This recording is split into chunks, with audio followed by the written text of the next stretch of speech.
안녕하세요. 저는 30 후반의 여성입니다. 최근에 있었던 일로 깨달은 게 있어서 이렇게 사연을 올려봅니다. 역시 시댁은 시댁일 뿐 가족은 아닌 것 같아요. 정말 가족이라면 서로 잘 되기만을 빌어주고 그래야 하지 않나요? 인두겁을 쓰고 어떻게 그럴 수가 있는지 지금 생각해도 소름이 다 돋습니다. 저는 30 중반에 지금 남편하고 결혼을 했습니다. 저는 그때 누구나 알아주는 대기업에서 열심히 일하며 살고 있었고, 남편은 그때까지만 해도 이 일 저 일 손대다가 다 적성에 안 맞아서 잠시 일을 쉬고 있었죠. 남편 집안이 좀 여유로운 집안이라 집안에서 지원을 해주니 자기가 일을 안 해도 크게 먹고 사는데 지정이 없었다고 말해주더라고요. 처음 남편을 만난 건 주말 등산 동호회에서였어요. 평일에는 회사에서 늘 일하느라 정신없고 피곤하다 보니 퇴근하면 집에 돌아와서 잠만 자고 다시 아침이 되면 출근해서 바쁘게 일만 하는 일상의 반복이었어요. 어느 순간 쳇바퀴 돌듯 반복적인 일상에 권태로움을 느껴서 취미를 하나 만들면 좋겠다 싶었는데 마침 제가 자도 계속 피곤해하는 게 기초 체력이 부족해서 그런가 싶었죠.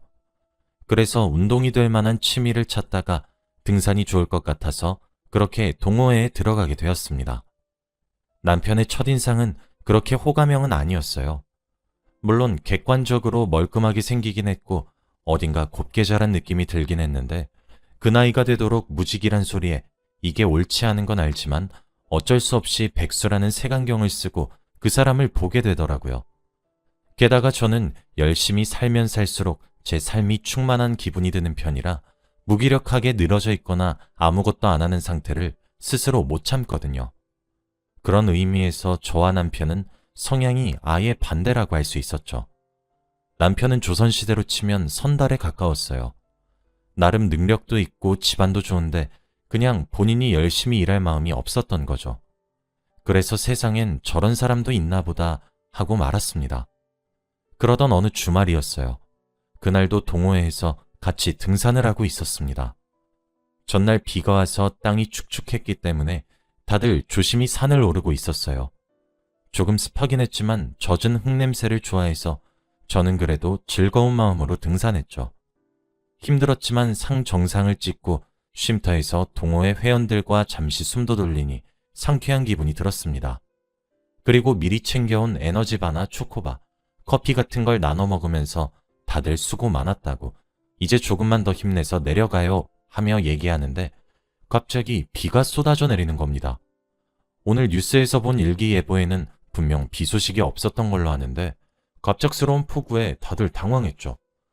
비 소식이 없던 날이라 우산이나 우비를 들고 온 사람도 많지 않았기 때문에 어쩔 수 없이 2명이서 우산을 나눠 쓰면서 빠르게 하산하기로 결정했어요. 저는 어쩌다 보니 그 남자분과 같이 우산을 쓰게 되었죠. 침묵을 다지는 분위기인 동호회였는데도 불구하고 그 사람과는 딱히 말을 섞어본 적이 많지 않았어요. 그런데 아무래도 한 우산을 같이 쓰면서 걸어가다 보니까 아무 말 없이 산만 내려가기에는 좀 어색하더라고요. 그래서 제가 종종 말도 걸고 그랬습니다. 그러고 보니 효준 씨랑은 대화한 적이 별로 없네요. 분명 일기예보엔 비 안 온다고 했는데 비가 그칠 기미가 안 보이네요. 근데 비 소식도 없었는데 우산 챙겨오신 거예요? 준비성이 철저하시네요. 등등의 가벼운 말을 부담 없이 건넸죠. 그분도 그동안 저랑만 친하지 않았다 뿐이지 나름 말솜씨도 있고 친화력이 아예 없는 건 아니더라고요. 제가 너무 편견을 가지고 이 사람을 대했구나 반성하게 됐죠. 하산하는 내내 꽤 많은 얘기를 했어요. 등산 말고 다른 취미는 뭐냐? 평일엔 그럼 주로 뭐 하시냐? 배고픈데 혹시 좋아하는 음식은 있느냐 등등 지금 생각하면 조금 호구조사 같기도 한 질문들을 많이 주고받았었습니다. 알고 보니 책 읽는 걸 좋아하고 평일에는 의외로 유기동물 보호소에서 자원봉사하러 다니는 섬세하고 착실한 사람이더라고요. 게다가 저랑 똑같이 김치볶음밥을 제일 좋아한다길래 별 이유도 아닌데 괜히 반갑고 더 친하게 느껴졌어요.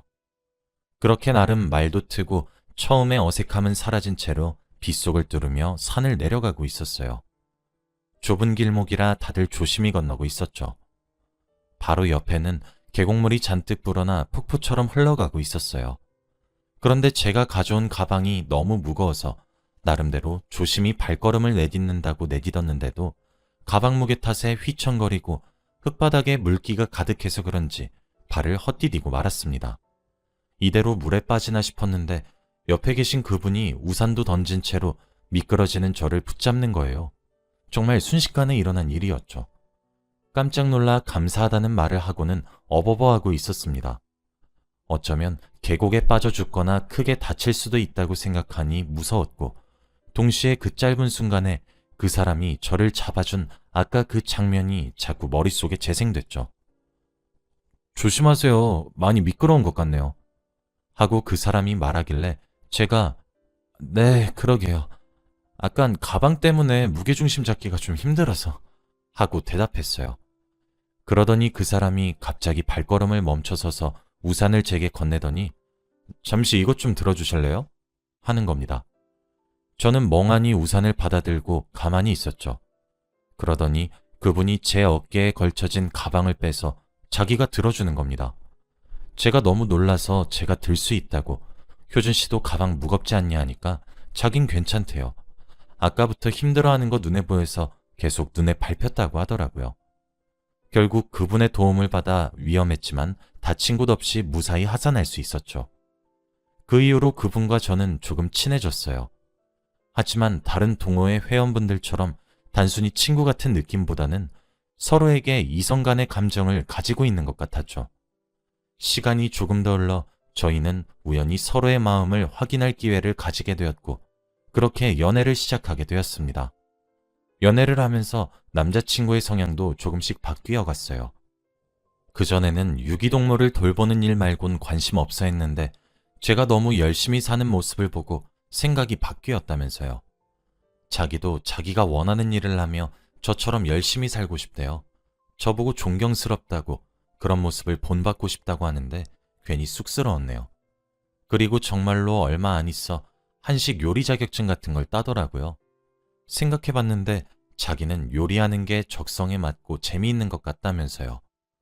저도 늘 꿈 앞에서 방황하고 소극적인 남자친구의 모습만 봐오다가 정말 하고 싶은 게 생겨서 열심히 노력하는 모습을 보니 뿌듯하고 기특했습니다. 저도 회사에서 일이 계속 잘 풀리고 있었고 돈도 착착 쌓이던 터라 슬슬 결혼 생각을 하게 되었어요. 자유로운 영혼 같은 느낌이 있어서 남자친구가 결혼에 대해서는 좀 부정적이려나 걱정했는데 꼭 그런 것만도 아니더라고요. 남자친구도 저랑 결혼하고 싶다는 의사를 내비쳤어요. 서로 의견이 통해서 얼마 안 있어 저는 남자친구네 부모님을 뵙게 됐습니다.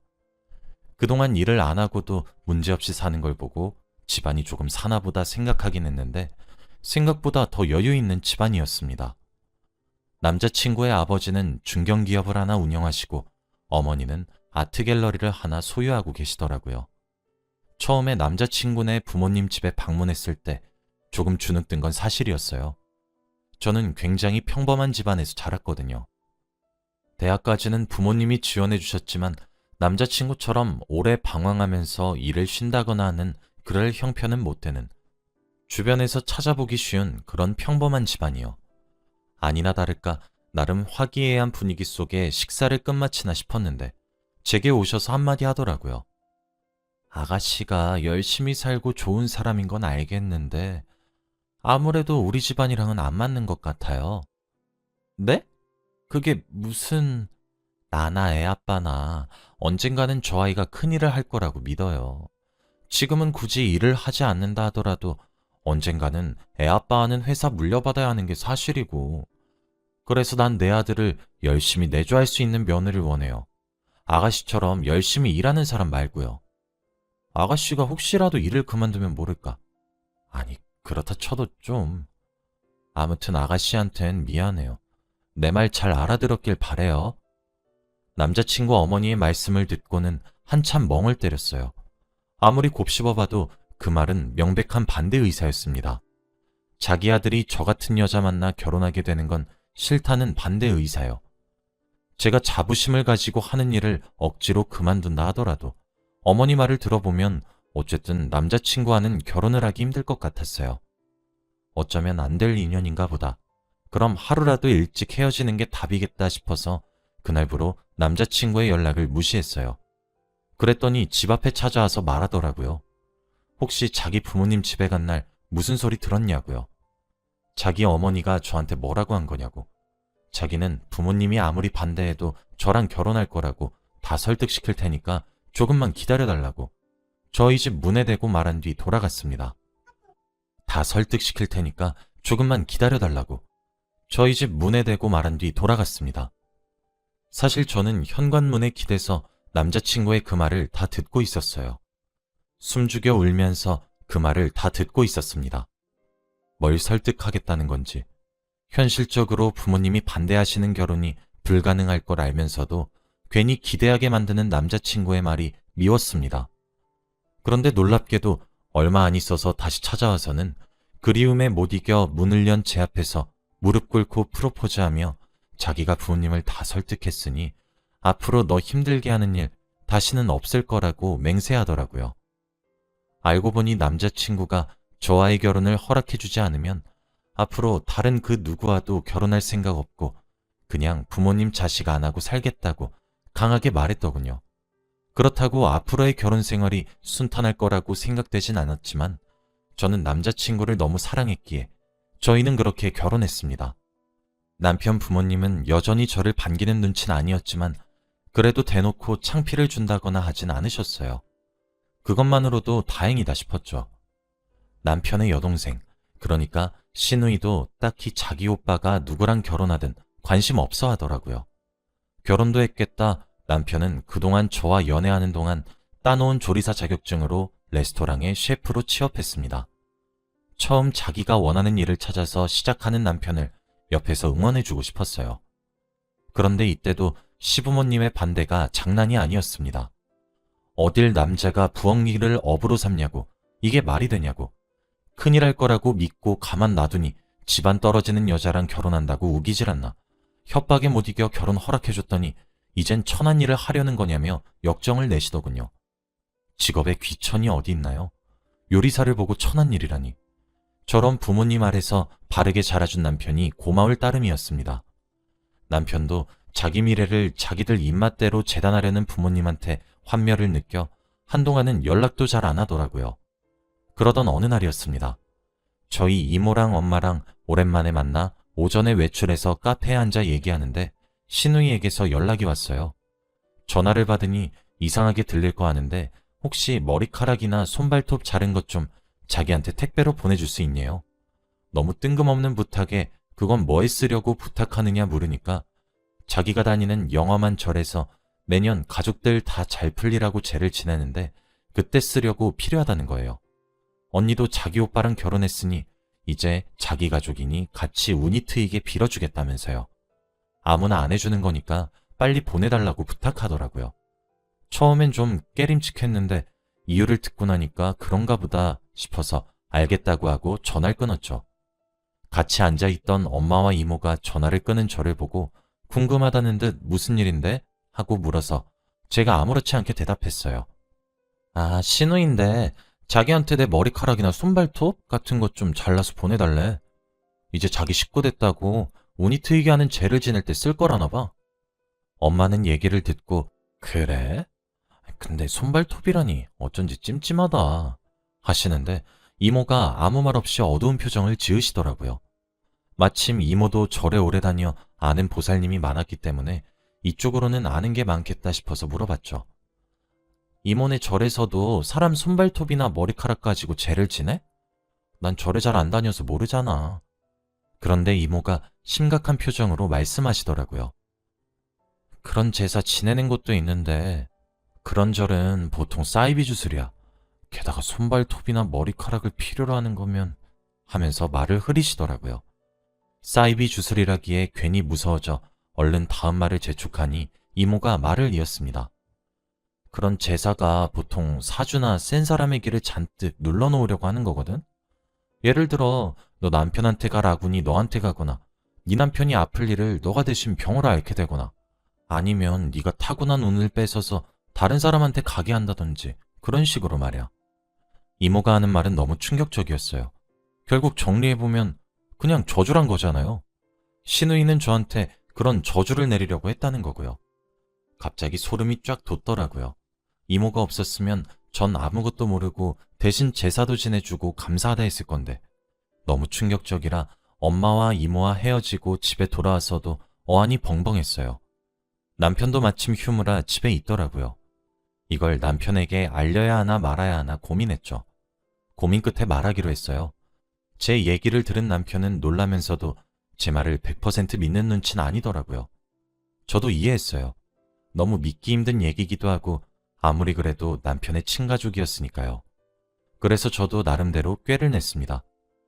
플라스틱 네일팁을 손톱깎이로 자르고 천냥마트에서 산 앞머리 인조 가발을 조금 잘라서 제 손발톱이랑 머리카락인 것처럼 속이기로요. 남편도 아예 동조하진 않았지만 제가 굳이 그런 거짓말을 할 리도 없다고 생각한 것 같았어요. 신우이에게 다시 전화를 걸어서 말했죠. 택배 말고 그냥 제가 직접 가져다 드릴게요. 택배는 배송도 오래 걸리잖아요. 하고 순진한 척 말하니 바로 속은 것 같더라고요. 언니, 그럼 저 마침 엄마 집에 와 있는데 여기로 들고 와줄 수 있어요? 하고 신우이가 말하더군요. 이 말을 듣고 어쩌면 시어머니랑 둘이서 작당을 한 건지도 모르겠다고 생각했습니다. 바로 가겠다고 말하고 전화를 끊었어요. 남편과 함께 가서 차에서 기다리고 있으라고 했습니다. 혹시 모르니 남편 휴대폰에 전화를 걸어놓은 상태로 시부모님 댁에 갔어요. 무슨 일이 있는지 남편이 몰래 엿들을 수 있게요. 시부모님 댁에 가니 시어머님과 시누이가 저를 따뜻하게 반기면서 잘 들고 왔냐고 묻더라고요. 그 말투에 정말 소름이 돋았어요. 제가 들고 온 걸 가지고 어떤 짓을 할지 미리 아니까 가증스럽기 짝이 없었죠. 아무렇지 않게 건네고 시어머니가 잠시 방으로 들어가더니 이내 소리를 지르면서 방에서 나오더군요. 쥐뿔도 없는 게 감히 나를 놀려? 하면서요. 제게 성큼성큼 다가오시면서 가짜 손톱과 머리카락을 던지더군요. 쓸데없이 기만 세가지고 네 기에 눌려 우리 아들이 번번이 큰일을 못하는 것 같아서 좀 눌러놓을랬더니 어른을 이런 식으로 가지고 놀아? 이따위에 내가 속을 줄 알고? 그리고 제 머리칼을 부여잡더라고요. 마침 잘 왔다. 온 김에 머리카락이랑 손발톱 지금 내놓고 가. 눈을 보니 시어머니는 이미 제정신이 아닌 것 같았어요. 언니 미안해요 하면서 시누이도 시어머니 눈치를 보더니 합세해서 제 두 팔을 결박했습니다. 정말 무서웠어요. 아무리 벗어나려고 저행해봐도 두 명은 못 당해내겠더라고요. 그 순간이었어요. 남편이 급하게 들어와서 저를 시어머니와 시누이에게서 떼어놓더라고요. 당신 괜찮아? 하고 묻길래 겨우 고개를 끄덕였습니다. 이게 뭐하는 짓이야? 난 그래도 엄마랑 너 끝까지 믿었는데 이게 내 아내한테 할 짓이야 지금? 그랬더니 시누이가 울면서 말하더라고요. 오빠, 난 아니야. 엄마가 억지로 시킨 거란 말이야. 그리곤 시어머니가 말을 더듬으며 겨우 말했습니다. 효준아, 그게 아니라 엄마는 네가 계속 얄궂은 일만 하면서 시간 허비하니까 그게 아까워서 다 너 잘 되라고 그런 거야. 웃기지 마. 나 지금 하는 일이 제일 즐거워. 이게 뭐가 다 나 잘 되라고 하는 건데. 난 아내 운 뺏어서 잘 되고 싶은 마음 없어. 남편이 크게 화를 내니까 시어머니도 당황한 듯 보였어요. 어떻게 사람이 그래? 어떻게 사람이 그럴 수 있냐고. 좋아. 나 이제 엄마 아들 아니에요. 한 번만 더 나랑 이 사람 행복하게 사는 거 방해하려 들어봐. 내 핸드폰에 지금 있었던 일, 이 사람한테 하려고 했던 짓 다 녹음돼 있어. 허튼 짓 했다간 이거 가지고 바로 경찰 찾아갈 거야. 그러니까 앞으로 나랑 아내 앞에 나타나지도 다신 연락하지도 마요. 그러고는 남편이 저를 부축해줘서 겨우 시부모님 댁을 떠났어요. 남편이 마지막에 강하게 경고해서 그런지 그 이후로 정말 연락은 없더라고요. 시어머니도 법은 무서웠던 걸까요? 아무튼 저는 아직도 그날 일만 생각하면 두렵고 온몸에 소름이 돋아요. 만약 그날 이모를 만나지 않았다면, 남편에게 말하지 않고 독단적으로 시부모님 댁을 찾아갔다면, 그랬다면 어떻게 됐을지 정말 상상하기도 싫네요. 세상에는 이런 일도 있다는 걸 알리기 위해 사연을 보내봤는데, 여러분은 부디 머리카락이나 손발톱을 달라는 이런 요구를 들으시면 바로 무시하시고 그 사람과의 인연을 끊길 바랍니다. 그 사람은 누구보다도 여러분의 일이 잘 안 풀리길 바라는 사람들일 테니까요. 여러분이 하는 일 다 승승장구하고 잘 풀리게 되시길 바랍니다. 사연 들어주셔서